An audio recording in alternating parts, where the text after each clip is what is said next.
What I'd like to talk about now is how we can practice for so long, how we can practice on the spiritual path, and how we can practice as Buddhists, how we can practice as practitioners who have given their entire life to the practice and still miss the point. And that can happen. Believe me, it can. Particularly in this day and in this time, this time is called Kali Yuga. There are yugas, or different aeons of time that pass in a circle. Some of the times are very expansive. Some of the times are extremely degenerate and contracted. And this is the beginning of an extremely contracted and degenerate time, actually. It's a unique time in which one can achieve extraordinary result, partially by the fact that this extreme contraction makes karma ripen more swiftly and more completely and more thoroughly, and it's more in your face in a way. Characteristic of this age is the times that you have done some non-virtue and watched it ripen immediately. I think the Beatles even did a song about instant karma, didn't they? And that was like 25 years ago, 30 years ago, something like that. I don't remember. But 20 years ago, I guess. But we have this phenomena that happens at this particular time that really never happens at another time, because the fabric of our mind stream seems to be so drawn up tight, in the same way that wool would be if we washed it in extremely hot water. It becomes extremely condensed. You see what I'm saying? It almost shrinks. So Kali Yuga has that quality. Vajrayana practice, the kind of practice that is done here, actually works best under conditions like that. It's made for this time, unique in that regard. The generation and completion stage practices that, if you wish to continue, you can actually learn here, are unique and profoundly usable in this time. But this is Kali Yuga. It is an extremely degenerate time. And during this time, we have no real understanding. There is a great fog and a great delusion. And it is possible to engage in the path, to really try to engage in the path sincerely, and have several different kinds of mixed results. First of all, nowadays, due to the forces of Kali Yuga, it is extremely difficult to be the kind of practitioner that can simply receive the teaching, really take in and absorb the blessing, and then maybe go to a mountaintop retreat and simply retreat for 10, 20 years, or whatever it takes in order to accomplish the practice. You can do that, but it's extremely difficult to do. The conditions are such that it is extremely difficult to do. In this society in particular, one cannot find such an opportunity. Even when we take the path, we say, well, how much can I do on the time that I have? I have a family, I have a job, I have this and that kind of different concern, and they're all realistic. And the way it's set up in such a weird way is that if we abandon those tasks that we have, those responsibilities that we have, we would actually be accumulating non-virtue in a sense. You see, we actually have these responsibilities. So we have something like a dichotomy, and many of us have experienced that. And even in the places where such practice is engaged in a very profound and overwhelming way, it seems as though it becomes more and more difficult to accomplish practice in that way. It is difficult to achieve the opportunity, and once having achieved the opportunity, it is more difficult to achieve the result. But the interesting thing about Vajrayana practice is that of all the kinds of practice that one can do at this time, one can achieve the ultimate result. So how is it that we can sit here in this land of milk and honey where even though we don't believe this, we can set it up where we have the leisure to practice? Oh, yes, you can. Yes, you can. You can reprogram your wonderful, creative little minds who have created such wonderful and marvelous excuses not to practice. You can simply reprogram them, and you can create the leisure to practice. You do have the leisure to practice. This realm is known for that. The human realm is known for that. In the other realms, there is not the leisure to practice. If one were to think about the hungry ghost realm, which is a realm of great greed and grasping, or the hell realms, the hellish realms, the suffering is so great in those realms that it's as though you were trying to practice while someone were cutting your flesh. You couldn't do it. The mind would be too tightly concerned with its pain. You see what I'm saying? There would be no leisure to practice, no actual time to practice.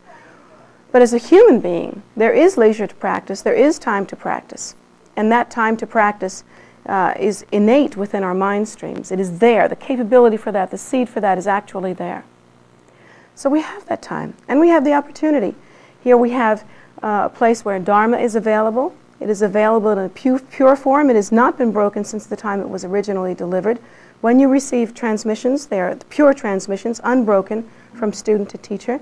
When you receive commentary here in this temple, it is done in such a way that your language is spoken. It is spoken in a modern way. It is geared toward the way you receive information. And so therefore, you can receive the information. You speak the same language. And the display of this information coming to you happens in such a way that it is familiar to you. One doesn't block oneself off from it. It is not shocking or unusual or too exotic. It comes to you in a very ordinary way.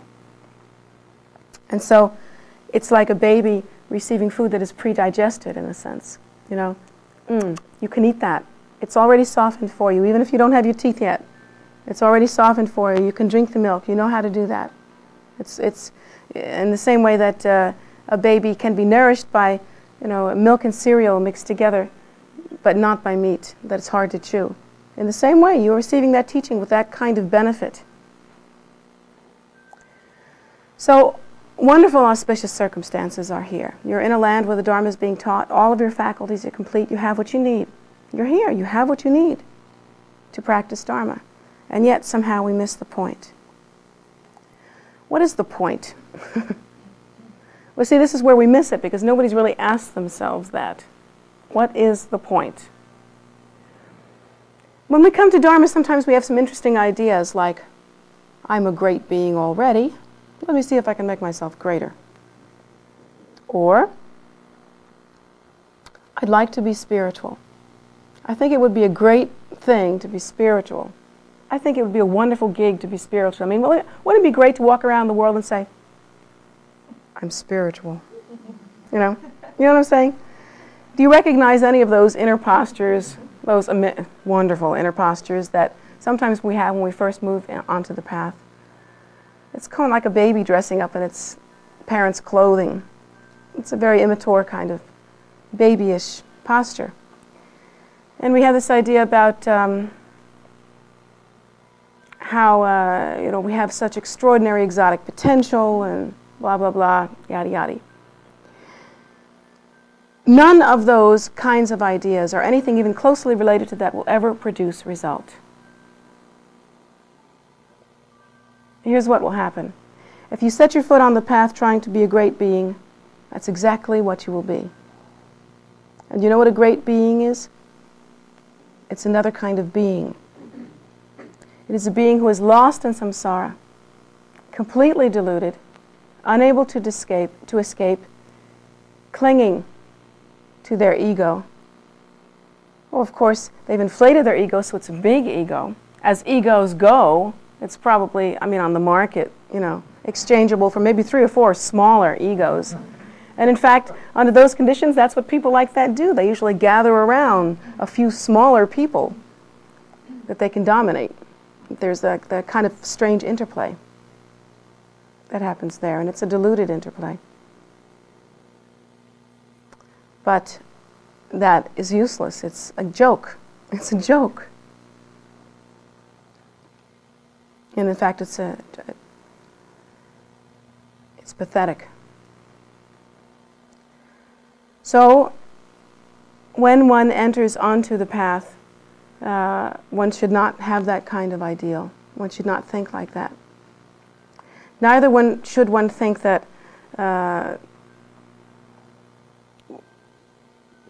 the great thing to do with life would be to be spiritual. Because there again, there's that idea of being something and clinging something and putting on clothing.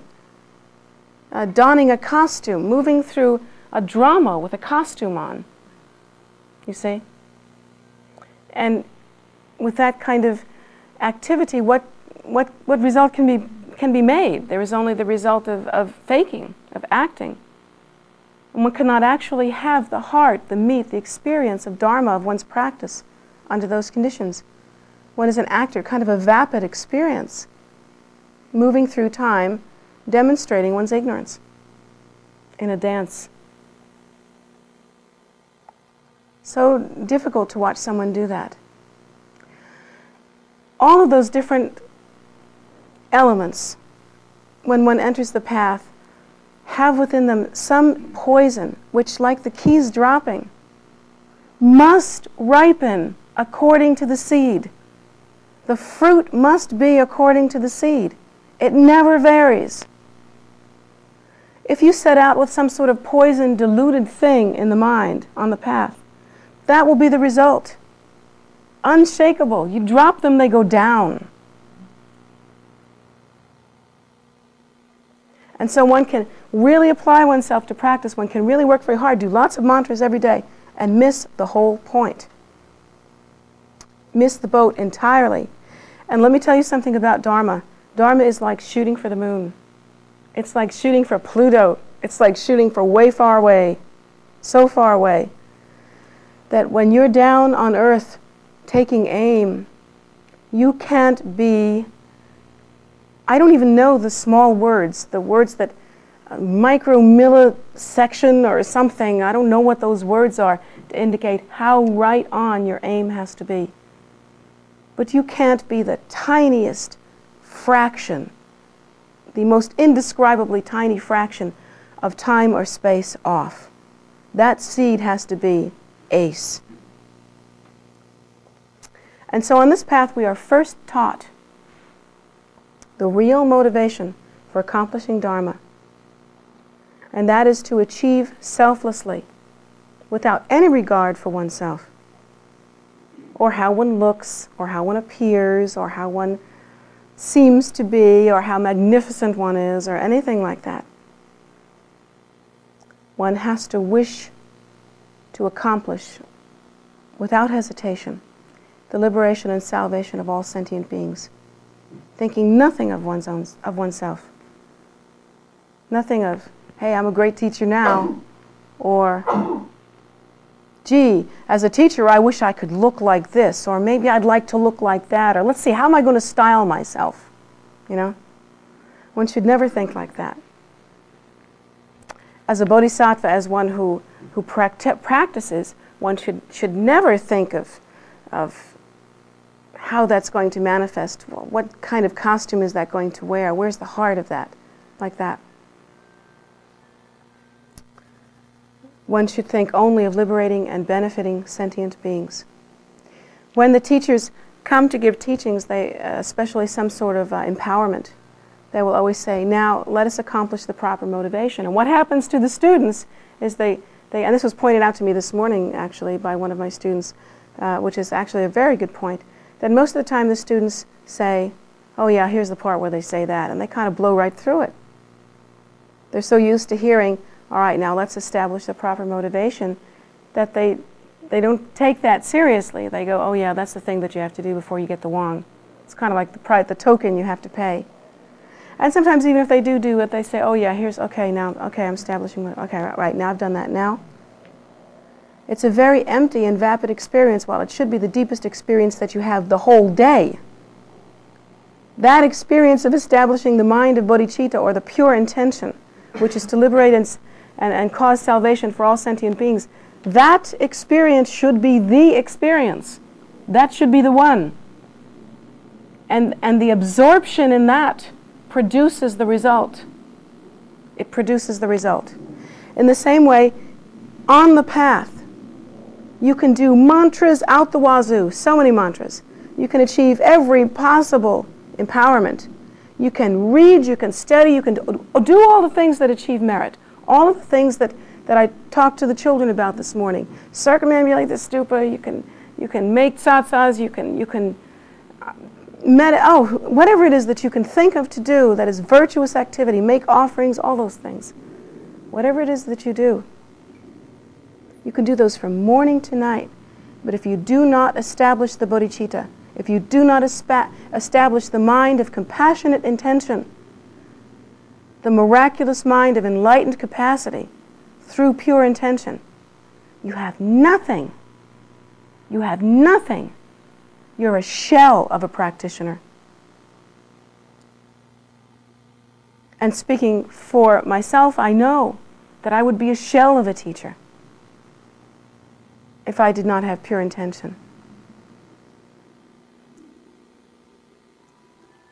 And that need to examine yourself thoroughly and in the mode of taking no prisoners, ruthlessly examining yourself, must happen from the time you first become a practitioner till the moment that you actually achieve the rainbow body and everybody knows that you've got the big picture.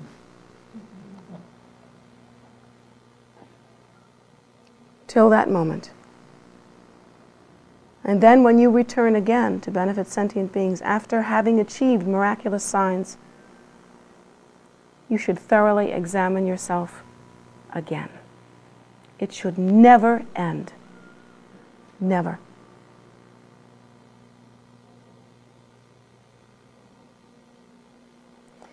The haughtiness, the arrogance with which we practice the path, they are despicable. And we should not allow that in our mind streams. We should, in a humble and gorgeous way, gorgeous because it's like a jewel, so fragrant and so precious. I mean, when your teacher sees you accomplish this bodhicitta, it's like fragrant and beautiful and precious. It's like nothing in this world. We should display this gorgeous, fragrant blooming of bodhicitta arising naturally within the mind stream. That one considers only the benefit of sentient beings, only that. Interestingly, practitioners think that they can fool somebody, that we're going to act like we're real holy and we're going to look like we're standing on top of a mountain with the big picture, and that somehow everybody's going to believe us. Well, some deluded people will believe you, but not all, and certainly not the teachers, the ones that are qualified to look at those things. Not for a minute. It's like the emperor with his new clothes, it really shows. You really look silly. Really silly. And so, what we have to do is to take ourselves to the depth of our heart, from our deepest practice to the depth, and really accomplish that arising of the bodhicitta.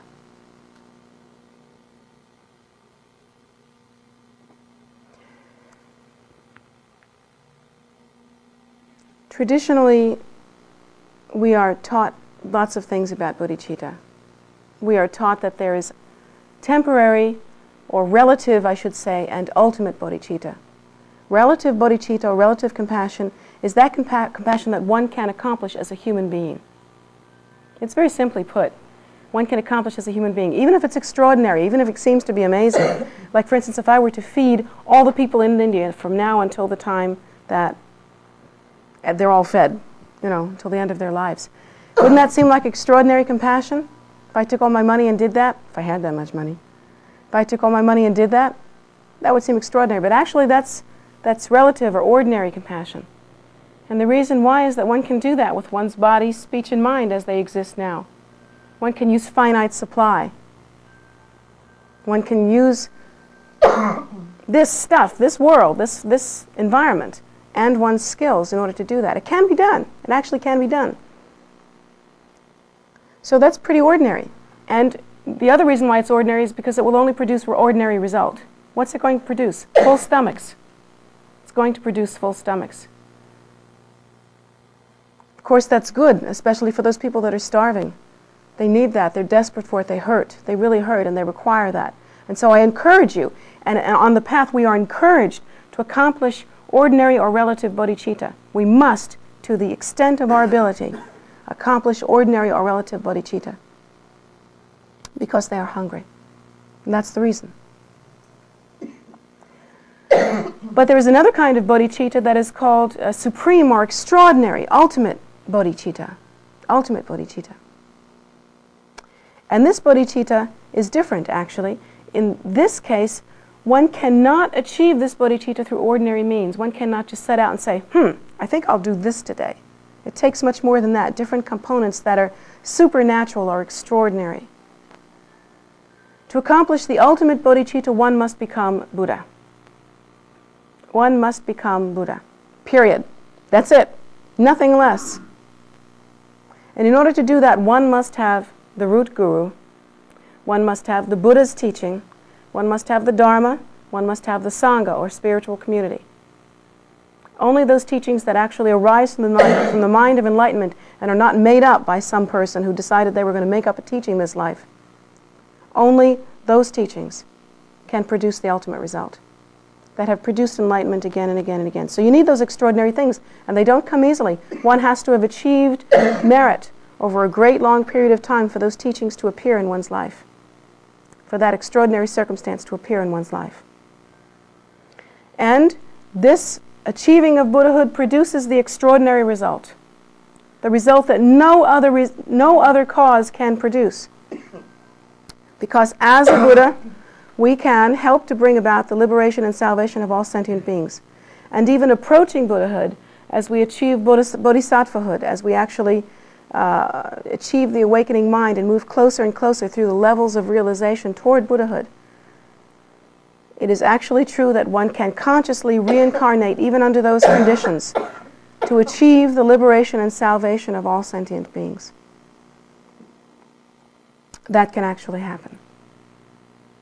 Of course, meeting with the path in a faithful and true way each time. So that can happen. The extraordinary result is that sentient beings are liberated from the true cause of their suffering. Now, to reflect back to the ordinary stuff that we were talking about, the true cause of their suffering is not hunger. The true cause of their suffering is actually negative karma. And so they need to be freed from negative karma. They need to learn how to pacify negative karma. They need to actually key into a technology that produces that extraordinary result. They need to be liberated from that. And as one can only be liberated from negative karma by learning the technology of the path, then one has to be able to give that to sentient beings in order to cause their liberation. Plus, as a highly realized bodhisattva or a Buddha, one can actually confer an actual blessing that brings about the optimum result in the student. Now, only in that way can that result actually be brought about. On the path, we think that we know that our teachers, our gurus, who are called our root gurus, actually give a transmission or a blessing to the mind that causes the mind to be deepened, and we receive empowerment, traditional empowerment, and that empowerment is the way to ripen the seeds of the display, the generation of the display of the pure primordial wisdom nature within our mind streams. It actually ripens those seeds, those capacities, and that is how they are ripened in this time. So that must be accomplished. Of course, bodhisattvas can appear in many ways, but you will know them by their selflessness, by their lack of being impressed with themselves, their lack of haughtiness and arrogance, their lack of feeling as though they've got the straight dope, the straight answer, without ever really receiving the teaching in a proper or qualified way. And then there are those bodhisattvas that simply act in a very simple, unknown way. They demand no recognition, they want no recognition, they move through life simply offering blessing to sentient beings in a very humble and unnoticeable, invisible way. There are those. But it is those ones, those bodhisattvas, those Buddhas, who appear in the world, who are the net of compassion. They are the actual display or emanation or appearance of the primordial wisdom nature, which is indistinguishable from your nature. Indistinguishable from your nature. You're not separate from that. Indistinguishable. That is the appearance in the world. And so when we meet with these teachers or these who can confer some blessing, we are actually meeting our own face, our own nature. But it is their great compassion that is the golden key, that is the precious jewel that brings about the real change. And it is by their compassion that accomplishment has occurred, not through being a great being, not through fluffing up one's peacock feathers, not through strutting, not through gathering together facts, knowing some about this and some about that and some about that. That is not the accomplishment. Do not be duped. Do not be duped in your own practice, and do not be duped by anybody else. It is the bodhicitta that is the accomplishment. That is the accomplishment. It is compassion. There is no other compassion. And if you try to accomplish the path without that, your method and your result is flawed. It is faulted, and it will not benefit any other. It will not benefit any other. That is the one thing that I know for sure and that I can tell you.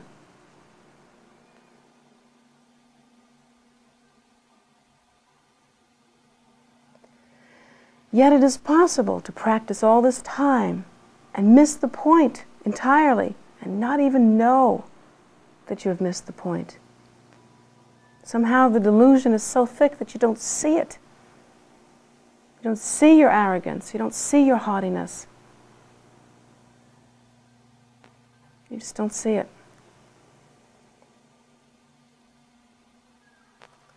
And that's a real suffering. But I can tell you what you can do to help yourself.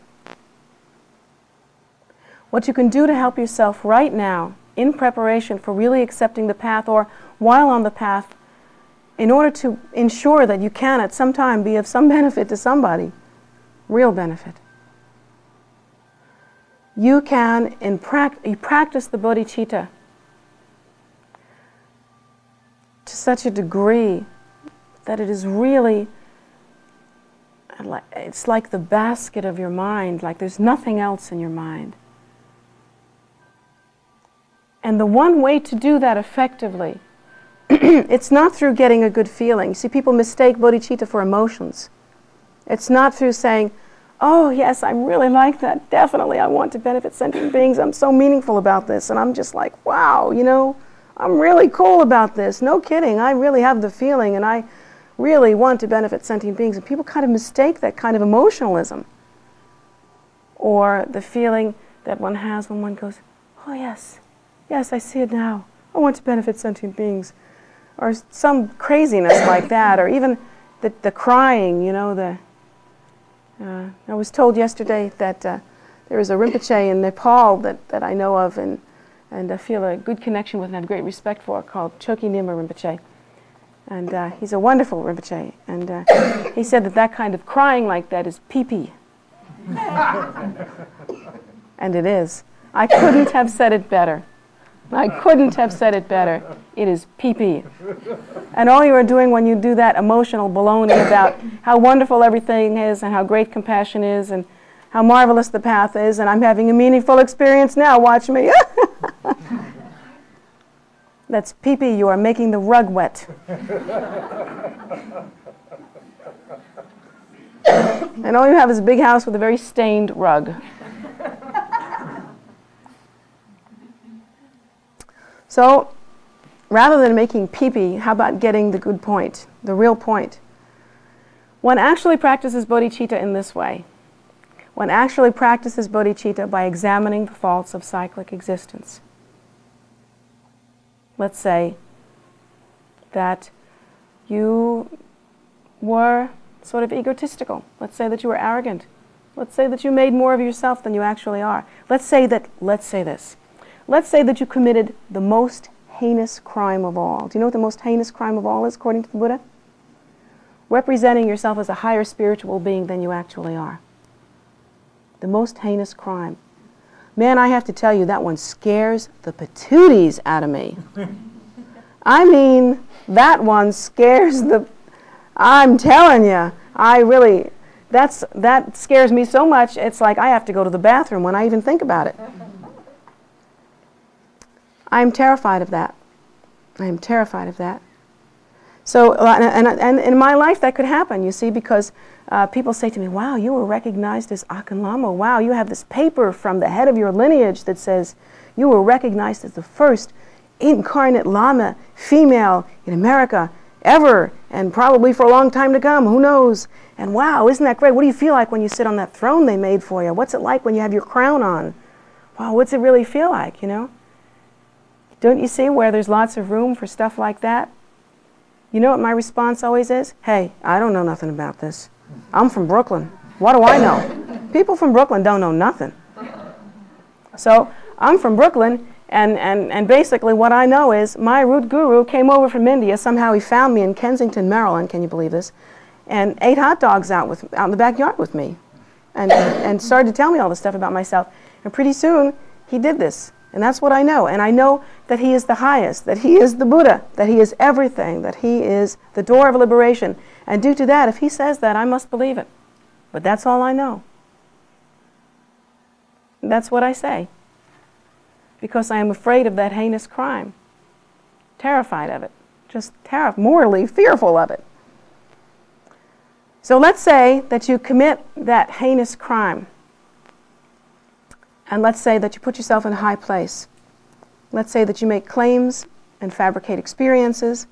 Let's say that you display yourself as being more than you really actually are. For a time, that will produce good result. So it seems. You know why? Because if you have enough charisma, if you're slick enough about it, you may get some people to come to you. You know what I'm saying? It happens, doesn't it? Haven't you seen it happen in the world? Haven't you seen that in America and in the world, the spiritual supermarket is like filled with baloney? You know what I'm saying? So it happens. It really happens. And let's say that you gather some students to you, and maybe the students give you a little money, and maybe they set you up real nice, and yeah, maybe for a while you kind of cruise with that. And it can seem kind of nice. Maybe you get some notice. Maybe you have meaningful experiences, and those meaningful experiences kind of puff you up a little bit. Those ones that you can make up just as easily as you can make up chronic depression and things like that. Those meaningful experiences, let's say you have a few of those. Well, for a while, you're going to delude yourself, and that's going to be your suffering. Those wonderful experiences that you're having due to that activity, those will actually be your suffering. Because they will delude you and they will fool you. And you won't realize that eventually you will fall. You have to fall. Just like that. Boom. Because you dropped the ball big time. You dropped it. And eventually you will suffer badly. You will either lose the capacity to generate bodhicitta, lose all trace of your miraculous intention, or the potential for miraculous intention at the time. It's not really miraculous yet. You can lose the path. You can lose the opportunity to hook up with the source of your strength, your own root guru, who is the display of your face in the world. You can lose the opportunity to achieve the result. You can break the connection, break the opportunity, and go around the cycle of death and rebirth again with all of its faults. And that can really happen. And it does happen. It does happen.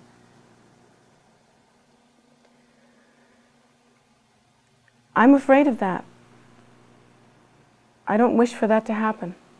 And I don't wish for that to happen to any practitioner, because it can happen to a teacher, it can happen to a practitioner. The cornerstone of one's practice must be the bodhicitta.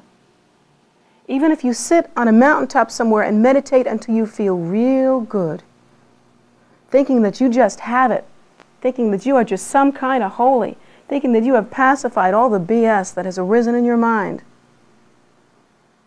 feeling kind of righteous about yourself because you know how to sit out in the woods somewhere.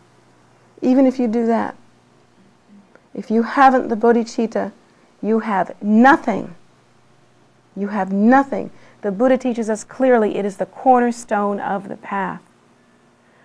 And let me tell you, you can make mudras, and you can do fancy things, and you can sit in wonderful spiritual positions, and you can do all kinds of stuff.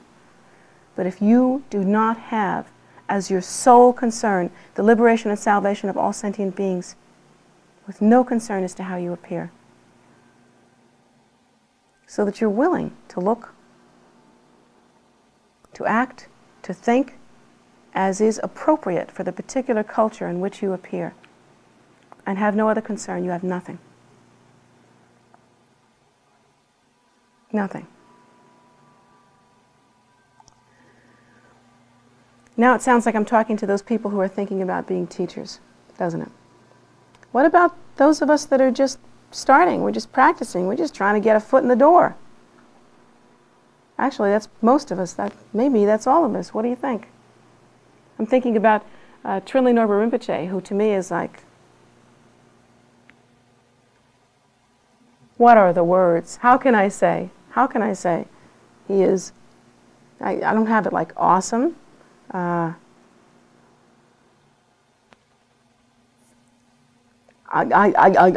stuttering. I don't have the words to say what he is. Amazing, amazing. I think about him and what he said to me one day. He said, well, I asked him for some nature of mind teaching. He said, sure, I'll give it to you, but I don't really know much about Dharma yet. And just like, you know, it was so good for me to hear that. So good for me to hear that purity and humility. I don't know much yet. And I think that he is like a Bodhicitta. He's like so amazing. So those of us that are just trying to get a foot in the door, just beginning on the path, stay pure. And the only way to stay pure is through bodhicitta. And the only way to practice bodhicitta is through examining the faults of cyclic existence. You must see for yourself where the non-virtuous activity is going to lead you. You have to see that the key is going to fall. It's going to fall. You have to see that if you set yourself up in a high place, you're going to go down. You have to see that if you're selfish, you're going to be alone. You have to see that if you are hateful, you're going to experience warlike circumstances. You have to see that if you are angry, that you are going to experience hellish circumstances. You have to see that if you are experiencing great greed and desire, that you are going to suffer from lack. You must understand the faults of cyclic existence. And then look around you, open your eyes, look around you, look at other sentient beings. They do not understand those things. There are babies in the high chair still trying to understand what happens when you throw the stuff down. And no one picks it up for them because they haven't even met their teacher yet. They have nothing. So you look around at them and you think, my gosh, I have to do something. I have to do something. These poor babies are sitting there in the high chair. Their food's all thrown down on the floor. They can't understand why they can't eat. They have nothing to eat. They're hungry. They've got shit in their pants. No one's there to change them. My gosh, what can I do? You have to think like that. Therefore, I will practice and I will accomplish in order to benefit sentient beings. I will be relentless in my pursuit of purity, relentless in my demand that within my mind the bodhicitta naturally arise. Now, as a closing thought, we think that bodhicitta is some kind of external thing, that it's out there somewhere. You know, some rules about compassion that we like take in and internalize. On the most superficial level, it's presented in that way. Bodhicitta is thought to be the great kindness, the great realization of kindness. Yet that is not the true understanding of bodhicitta. That is actually not the true understanding of bodhicitta. when one is taught the most profound teachings about the primordial wisdom nature, and in fact, one has to learn that experientially through one's practice, and the teachings go along with practice, so it cannot really be spoken of. If it is spoken of, it's like seeing a picture of space. If you've not been in space, you cannot understand a picture of space. It looks like nothing. And one sees only a flat image of nothingness. You see what I'm saying? One cannot understand it that way. So one can only receive some very small description of the primordial wisdom nature. But when one hears about the primordial wisdom nature, one understands that it is pristine, clear, luminous, uncontrived, naturally free of distinction. Any distinction such as this and that, self and other, high and low, up and down. It is the uncontrived, luminous, naturally awakened, naturally rising, and spontaneously accomplished primordial wisdom state. That is the nature. All that we see and all that we are is actually a display of that nature. Everything from this water to this plant, even though I think it's silk. Anyway, all of it. You, me, even subtle things like thought, even those things, the basis of all things that appear is that primordial wisdom nature. That primordial wisdom nature is neither stop nor go, neither still nor movement, neither empty nor full, but all that. Therefore, it is indistinguishably, in a non-dual way, both the clear luminosity of the empty state and the movement or display or dance of the emanation or appearance. The primordial wisdom nature and the appearance are completely mated. The miraculous appearance, the primordial wisdom nature are completely mated. In their nature, they cannot be separated. Yet in our confusion, we mistake the display for something separate.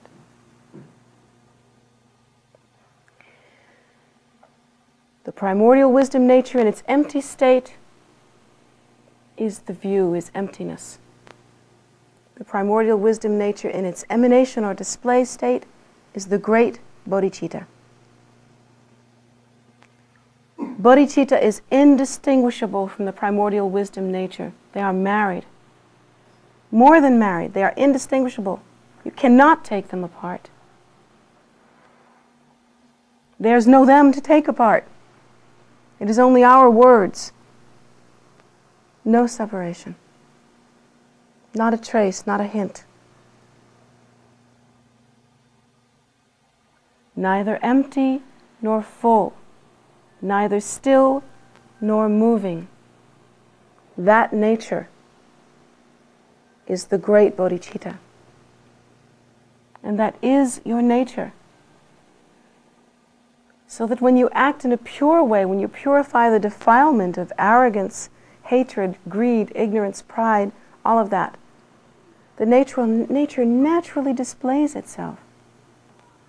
Naturally displays itself. Like a jewel that at last has had all the mud washed off of it.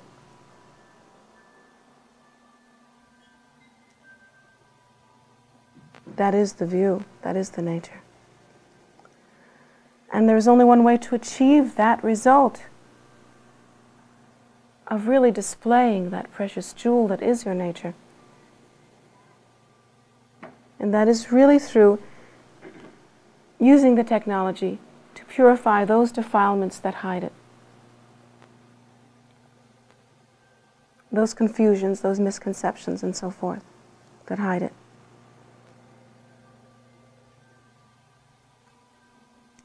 And so that is what we must accomplish. And any other method, such as trying to be this and trying to be that, trying to show oneself off, trying to get this thing and know this fact. I see so many students do so many mantras and they read lots of books and they got lots of stuff. They collect Dharma like you collect shoes. You know? They're just materialistic about it, you know? I got a bunch of stuff here. That's not the way. It's not the way. You miss the main point.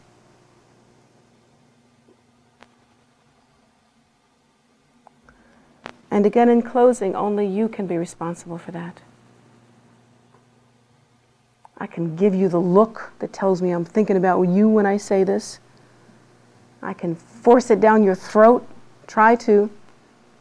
But you know, you're just going to spit it back up. Only you know how to swallow. Only you can accept that. Only you can really go for it. Only you can examine yourself honestly and see what you've got there. Only you can be willing to go through the hardship of really looking at yourself honestly. You have to not like what you see because you're not enlightened yet, you see? So you have to go for that. Take no prisoners. Be ruthless. Courageous. Courage is the most important thing here. Courage. Courage not to wait. And most of all, the courage to love that much. So hard to accomplish. And so natural for you once you purify all those defilements. Thank